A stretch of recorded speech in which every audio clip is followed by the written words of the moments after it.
That was absolutely brutal. I mean, just the I can guarantee you this right now. The Kings will not shoot worse from three-point range the rest of the season than they just did tonight. 3 for 26, 11.5% from the field. You don't win in the NBA in 2024 shooting 3 for 26 from 3. You just don't. And I don't know whether it's a good thing or a bad thing. I feel like you can look at it either way, but the Kings were still in this game. Like the bad way of looking at it would be, man, if they just would have hit their threes, this was an easy win that they should have had. And the good way of looking at it is, well, they played well. And if they play that well any other time, then they win the game. Because if you just take out from your assessment purely the percentages on open 3-point shots. If you just take that away from assessing this game, the Kings played the better game. The Kings were the better team. The Clippers won by 9. If the Kings would have made 3 more 3-pointers to tie it, they would have shot 23% from 3. That is still a horrendous percentage, and you shouldn't even really be able to win in the modern NBA shooting 23% from 3. So I think the one thing about this game that's worrying is the open 3-point shooting, not because it just happened in this game, but the Kings have been awful all season long. That's the worrying part, right? I'm not panicked yet, 9 games into the season, about the Kings' 3-point shooting percentage. It's a very big positive that the Kings have been able to maintain such a good offense despite not being a good 3-point shooting team. And also, when you look at this game, I mean, these are wide open attempts that these shooters should be able to make. Keegan Murray, 0 for 6. These were wide open shots. Malik Monk, Kevin Huerter, Keon Ellis, Trey Lyles. They should all be knocking down these shots. Those are your shooters. They should be knocking down these shots at a much higher percentage. And it hasn't happened all season, and this was by far the worst of it. But I just don't believe that that's going to continue. I mean, like a guy like Trey Lyles has been in the league for way too long, knocking down threes at a good percentage, for him to just all of a sudden not be able to do it. Same with Monk. Herter, I mean, Herter hasn't been as bad as everyone else this season, but same with her. I mean, Keegan should be better than 0 for 6. He doesn't exactly have the biggest catalog that we can look back on and see. He had one good, really good 3-point shooting season. Last year was solid. And okay, so maybe he isn't a 40% 3-point shooter, but he's better than what he showed to start this season. I am certain of that. It really was insane that the Kings were in this game for as long as they were. I mean, they were in this game the entirety of it. There were no garbage time minutes in this game. They constantly kept it close. In the second half, had multiple opportunities where they were within 3 points, and they had the open 3-point shot to tie the game. And it's like in some games where you have to like get the exact amount of points to be able to win the game that you need left. It felt like the Kings weren't allowed to tie the game or take the lead unless it was on a 3-pointer. They were never going to be able to just tie this game up or take the lead and win this game without hitting some 3-pointers. They went, I believe it was 2 for 22 at one point, and then Fox finally hit one in the fourth quarter and then ended up going 3 for 26. The funny part is it looked like the Clippers were going to kind of come into this game and own the game from the free throw line, and that's where this game was going to be decided. The Kings ended up shooting 21 for 24 from the free throw line, and the Clippers were only 21 for 23. So this game truly was decided from the 3-point line. And it's a shame. I mean, I can go on and on about random statistics. You have Derrick Jones Jr. getting just as good of looks as the guys on the Kings team, and he goes 4 for 5 from 3. He made more threes than the entire Kings team combined. Norman Powell, 5 threes more than the Kings team combined. James Harden hit as many as the Kings. I mean, it sucks. It also shows that the Kings obviously are not reliant on the 3-point ball because they were able to stick in this game, but you need to make some. For me, that makes this game a pretty easy one to move past because just sometimes that's what's going to happen in an 82-game regular season is you're just going to get outshot. Sometimes that just happens. And like I said, I'm not panicked yet about the shooting, but obviously if this continues, if the shooting doesn't have some games where they shoot well, if they don't have some breakout games coming up very soon, then yes, this is going to be a worry, because this isn't a team that needs a lot of threes, but they need some threes and they need some nights where they go off from three. Let's go through this game though, starting in the first quarter. The first bit of this game was so frustrating because you had Fox picking up 2 quick fouls, you had Keegan picking up 2 quick fouls, and you had Keon picking up 2 quick fouls. You throw Fox on Harden to begin with. That didn't work at all. Harden's just too big for him. And Fox, the 2 fouls that he committed were so frustrating, just reaching in for no reason. This wasn't, getting foul baited by James Harden. This was just him playing lazy defense. And then you switch Keegan Murray onto him, and Keegan absolutely got foul baited by him because Keegan has the size to be able to stay in front and go up against James Harden, who's a very strong player. But then Harden, is hooking his arm. He's getting him to foul him on a 3-pointer. And so then you bring in Keon Ellis. He picks up a couple of quick fouls. He's reaching in as well. It was a very, very worrying start. But then Keon Ellis, he kind of got it under control. Even though he had 2 fouls, he started defending pretty well against Harden, which I didn't really expect because I thought Harden would just kind of try to post him up like he did Fox. But Harden never really went to that because that's Keon's main weakness, is his strength. But he never really went to that. And so Keon was able to stay in front and be pretty disruptive, and the Kings defense recovered late in that first quarter. Fox had it going early offensively. He made an early 3, which was really nice. Little did we know that would be one of 3 on the game. But he got it going inside. He was attacking well. The one thing, Fox, he was scoring well inside, but he had a very frustrating first half with those 2 dumb fouls. And then his turnovers were pretty bad. He had a couple where he just threw it away. He had one at the end of the first quarter. He had one at the end of the second quarter trying to beat the buzzer. The one at the end of the first quarter was killer because it led to a Harden 3. But at the end of the first half, 5 turnovers, 0 assists for Fox. Fox ended this game on 0 assists. It's not the best because he ended the game with 7 turnovers. But he was scoring well, and the offense was playing well. Sabonis was finding cutters. I thought Monk came in. I was worried about him coming in off the bench defensively, especially since you have James Harden, you have Norman Powell. Monk got matched up on Norman Powell for a bit, and Norman Powell killed us. Don't get me wrong, but it wasn't all, on Monk. He had 31 points. He's their leading scorer on the season so far. That was obviously going to be a tough matchup, but I thought Monk probably played his best defensive game today. He especially was good around the rim. And the Kings offense, it was flowing in that first quarter. And then the second quarter was ugly for both teams. It was 17-17 in the second quarter. You had Fox trying to throw an oop up to Lyles that fails. You had Lyles just dribbling around on the wing while Fox stood in the corner, while Monk just stood up top. Neither of them going to get the ball. They're dumb turnovers, bad fast break moments, which is always with this team pretty much. They just suck on the fast break. And the offense, it went cold without Sabonis, but the defense stepped up. I will say I don't understand why we were playing Lyles and Len in this game. And I don't think Lyles played in the second half. He played 7 minutes. Len played 9 minutes. I didn't understand playing them together. I feel like it was a Lyles game at the 5. Because when you look at the bench for the Clippers, they're playing Zubats at center in the starting unit. Off the bench, they're playing Batum, and you had Alex Len guarding Amir Coffey. I didn't understand that, and especially not having both Len and Lyles together against such a small Clippers team, because Len isn't the type of guy that's going to exploit a small matchup on the other end. There were a couple of times he forced offensive rebounds, which was good, but that wasn't worth the defense. But in the first half, the defense did hold up with that lineup.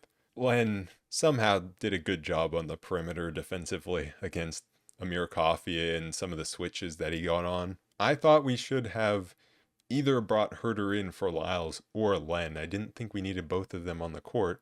And the Kings were obviously shooting poorly. So I'm like, bring in Herter for some shooting. Herter only played 20 minutes in this game. I don't understand that when you're not shooting well. Herder maybe didn't have the greatest first stint, but I thought when he came in for his second stint in the first half, he was making things happen. He did go 0 for 3 from 3, just like everyone else, but I thought he was better defensively after his first stint, and he was making things happen offensively. He's a great cutter. And so I just think the offense really could have used Herder with that bench unit more. And later on, that's what the Kings ended up doing in the fourth quarter. They put in Herder for Len, but it was just too late at that point. Sabonis and Herder did come in, and that's when the offense started flowing a lot better in the second quarter. But the Kings just, they couldn't knock down open threes. Keon hit one, and then they just couldn't hit any. Fox had two bad alley-oop passes in the second quarter, I think it was. This is something we've known about him. He's not good at throwing oops. The only successful ones are to Monk, because Monk is so athletic. You can just throw it wherever. But man, if Fox had just thrown regular passes on both of those scenarios, the Kings, they could have been tied. You never know if they just made some better decisions on the fast break. That's how crazy of a first half it was, because despite the Kings shooting that poorly, if they just made a couple better decisions on the fast break, they could have been tied probably. DeMar in that first half, I think, scored 3 points. I think he went 1 for 5. He just didn't get a lot of opportunity, and when he did, he was a bit off, whether it was missing the shot, turning the ball over, not controlling the ball. So I mean, I think we needed him in those non-Sabonis minutes to get it going. He didn't, though. Because when Sabonis was in the game pretty much for his entire 38 minutes, the team looked great. The second half, the start of the second half was the Scott Foster show. There was that foul on Norman Powell that got challenged. Somehow it was unsuccessful, even though that was definitely an unnatural shooting motion, jumping sideways into a guy. They said that was a natural shooting motion. That's insane. That is Scott Foster's ego right there, no doubt. And I wrote down in my notes for the start of the third quarter, some basketball is being played in between whistles. Yeah, not a fun start to the third quarter. Fouls both ways. But the defense was good from the Kings. I thought Herder was actually playing good defense when he got matched up on Harden. He was one of the better defenders when Harden would go into that pick and roll at disrupting things in that third quarter. And James Harden didn't have the best game from the field, and outside of those early free throws, he really didn't do that much. And the Kings defense, other than those first few minutes and the last few minutes where they were kind of just gambling, they played a very good defensive game. I think the one guy that stood out that was bad defensively was DeRozan. He was just slow to get out to closeouts. He was slow in his rotations. Typical old man stuff. Not great, but that, that's what we expected when we got DeRozan. I've talked about it before. You can live with some of that if he's going to make up for it with his steals defensively and being active. Like, that's what he contributes. But I thought today was especially bad for him defensively. But he finally got it going when Fox went out. Fox was carrying the offense. I loved the way that Fox was getting inside. He had a great second half. He had an up and down first half, but Fox's second half was great. And DeMar finally got it going. We had some big plays. We had Sabonis contesting at the rim, getting the rebound, pushing it up to, I think it was DeMar who pushes up to Monk, who gets the and one. Monk had a great offensive third quarter there. And I thought Monk probably played his best game, maybe either his best game or second best game of the season in this one. Fox had a big and one. I talked about earlier, the Kings had opportunities to tie the game earlier in that third quarter with Herder and Keegan open, but they just could not get those big three-pointers to go, and that's been something that the Kings have struggled with all season. But somehow they were within 5.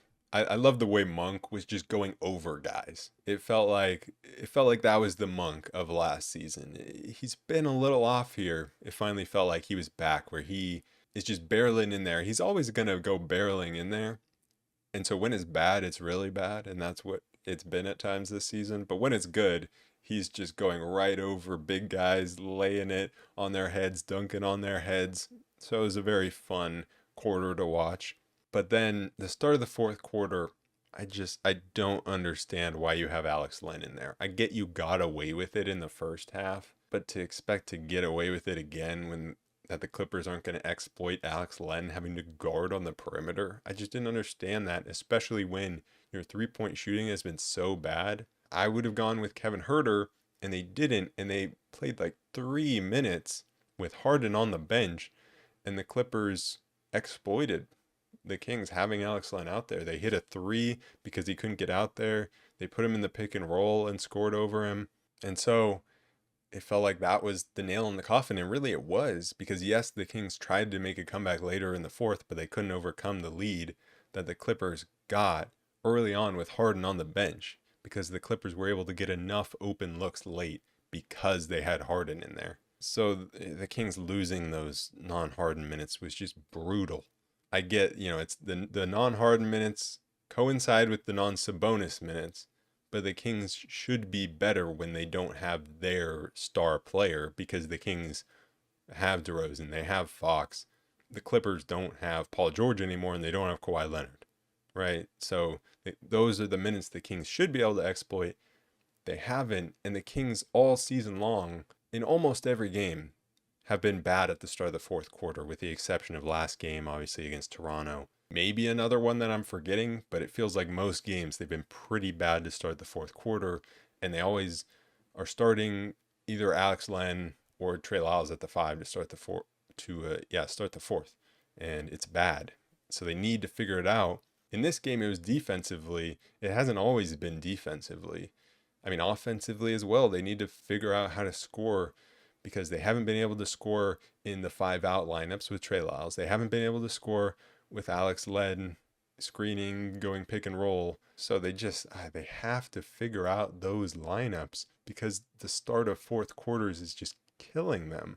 It was just like 3 minutes, and then they finally made the switch for Kevin Herter, and those 3 minutes are so important, because, I mean, how many minutes did James Harden play? Let's see. He played 35 minutes. That's 13 minutes that he's off the floor, and the Kings lost those minutes by 2. I mean, that just can't happen. We've seen it before where the Kings have some pretty crazy comebacks in the fourth quarter against the Clippers, where they force a bunch of turnovers. 2 times that I can think of. Obviously, the 176-175 game. Also, the game where Buddy went crazy. It looked like it might be another one. If Fox getting after it defensively, it always starts with Fox defensively. When this team gets it going defensively, it always starts with Fox. Every single time. It was Fox defensively, it was Sabonis offensively. They were playing through Sabonis. He was either scoring, getting to the line, generating an open three for Fox, which he knocked down. I mean, the Clippers had some really bad plays. That Harden full court pass when they were up only 7 and they had just turned the ball over a bunch of times, and he just chucks it full court. An insane play. But yeah, it just wasn't enough, and the Clippers knocked down their threes down the stretch, and the Kings obviously didn't. The Western Conference is tough, and so the Kings need to be able to, win quite a few games to even be able to make the playoffs. And so that means you have to win games before the trade deadline. and they've looked good, and they should be able to shoot better than this. But I mean, that's the thing. You have to start shooting better, and you have to get more from specifically Trey Lyles, because right now the bench is it's so frustrating. I mean, looking at this bench, you have Monk, you have Ellis, and you have nobody else. I thought we were going to see Doug McDermott minutes with the way this team was shooting, and I'm surprised we didn't, honestly. I also thought Herter probably should have played more than 20 minutes. But the thing is, you can't bench Lyles. You can't, because you have no one else, and you need him to be able to play through this. There's no one that's coming to save this team until maybe the trade deadline. I mean, trades way before the trade deadline are just so rare. There are going to be guys available. The Nets are going to probably sell Dorian Finney-Smith, Cam Johnson. Those would be great additions. But, man, I mean, Trey Lyles has been so brutal. But you have to keep playing him, because they just don't have anyone else, and he needs to play better. So you just have to hope. That's all you can do. Like, yes, I don't like some of the lineups that Mike Brown ran. I don't like that he played Len. But also, how am I supposed to blame this coaching staff when they just they don't have the players that are producing right now. And yet the Kings have still won 5 of their last 7 games. So that shows that this core is really good and they just need a little bit more help. I still want more Jordan McLaughlin minutes, and I'm down to see some Doug McDermott minutes if the shooting woes continue. If they continue, you have to try, right? And I'm not saying, the way I'm talking, I'm not saying it's time to panic or anything, but I'm just frustrated because it's frustrating when you're missing open shots. And that's like that. Apparently, the crowd was booing tonight at times, which, like, yeah, you're frustrated, but I hate that because for me, booing is when the team is like not giving effort, you know? Nothing about just missing open shots is effort based, right? It's not like they go into the shot thinking, yeah, I'm not really going to try on this one. Like, no, of course, they're trying to make every shot. They just missed open shots. Like, what can they do? They're as frustrated as us. But we are only 9 games into the season, and these guys have shown that they can shoot the 3 ball. There's no way that they've all just forgotten how to do it. But it is crazy that this team can now shoot free throws but can't shoot threes.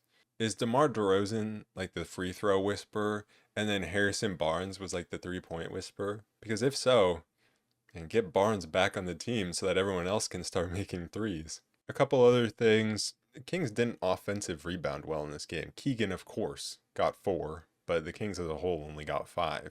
And when you're missing 23 threes, I feel like you should be able to get some more. But it's hard to complain about that too much when the Kings were dominating in the paint. And they were also getting to the free throw line a good amount. But Keegan with another 10 rebound game, he just didn't get the points for the double-double, only 7 points. But looking forward, the Kings go on a 2-game road trip here to Phoenix and San Antonio. Also, a quick look at 5-game series. They're 4 games into the second 5-game series of the season. You want to go 3-2 in every 5-game series. They're 2-2 right now, so gotta go beat Phoenix to go 3-2, and then they'll be on pace for exactly where we want them to be. Phoenix has been insane this season. They've been insane in the clutch.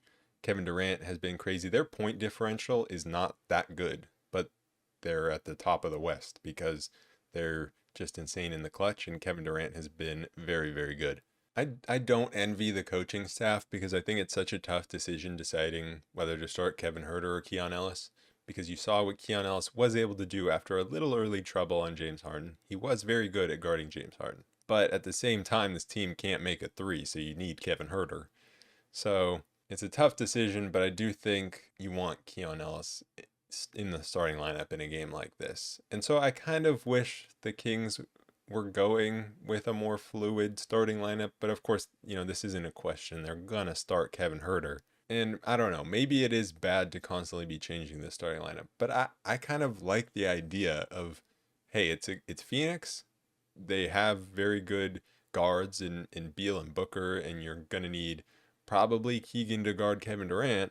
So you need Fox on, say, Beal and Keon on Devin Booker, right? So that's a matchup where Keon can start. And then you're going up against San Antonio? Sure, have Kevin Huerter because you don't need Kevin Huerter to guard someone in that starting lineup. But I think one of the keys is the Kings have to attack Jusuf Nurkic, because while he's a solid player, he does seem like the weak link at times. I mean, at other times he can go 20 and 20, but there are definitely going to be times where the Kings are going to force the ball out of Kevin Durant's hands or Devin Booker's hands, and it's going to go to Jusuf Nurkic. And I think you have to be aggressive in pressuring him and make him uncomfortable, try to force some turnovers there. And then on the other end, you have to try to get him in some open space and attack him.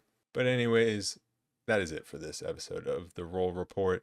A very frustrating game, obviously, but there were many positives to take away from it, and really just one negative. That is shooting the ball, and that is the NBA, where there is no obvious fix to making open threes. You just have to make them. So I will see you guys in the next one against Phoenix. Peace.